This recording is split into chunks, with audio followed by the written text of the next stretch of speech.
സുന്ദരി പശു മാൻകുട്ടിയും സുഹൃത്തുക്കളായി. മാൻകുട്ടി ചോദിച്ചു സുന്ദര പശുവിനോട്, സുന്ദര പശു നീ എന്റെ കൂടെ കാട്ടിൽ വരുന്നുണ്ടോ?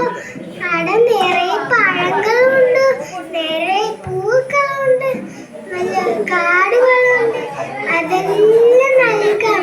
സുന്ദര പശു കാത് കേൾക്കുമ്പോ സന്തോഷമായി. എന്നിട്ട് മാൻകുട്ടിയുടെ കൂടെ പോയി. പൂക്കള്, കാട്, പഴം എല്ലാം തിന്നാൻ തുടങ്ങി. കുറച്ച് കഴിയുമ്പോ ഒരു ഒച്ച കേട്ടു.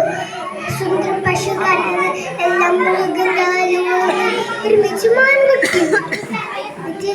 മാൻകുട്ടിയോട് ചോദിച്ചു, സുന്ദര പശു മാൻകുട്ടി എന്താ ശബ്ദം? എല്ലാം മൃഗങ്ങളും ഓടുന്നുണ്ടോ, ഒരുമിച്ച് നീയും? മാൻകുട്ടി പറഞ്ഞു, അത് കാട്ടിന്റെ രാജാവ് സിംഹാണെന്ന്. മാൻകുട്ടി പറഞ്ഞു, പെട്ടെന്ന് ഓടിക്കോ അല്ലെങ്കിൽ നിന്നെ പിടിക്കും.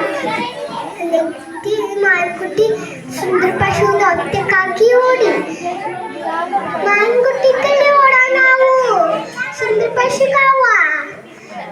സുന്ദര പശു ആദ്യം ഒറ്റക്കായി. എന്നിട്ട് സുന്ദര പശു അങ്ങനെയല്ലോ രക്ഷപ്പെട്ടു. അവിടെ അപ്പു എന്ന് പറയുന്ന കുട്ടിയെ അവിടെ സങ്കടത്തോടെ ഇരിക്കുന്നുണ്ടായിരുന്നു. സുന്ദര പശുവിനെ കണ്ടവരും ഭയങ്കര സന്തോഷമായി.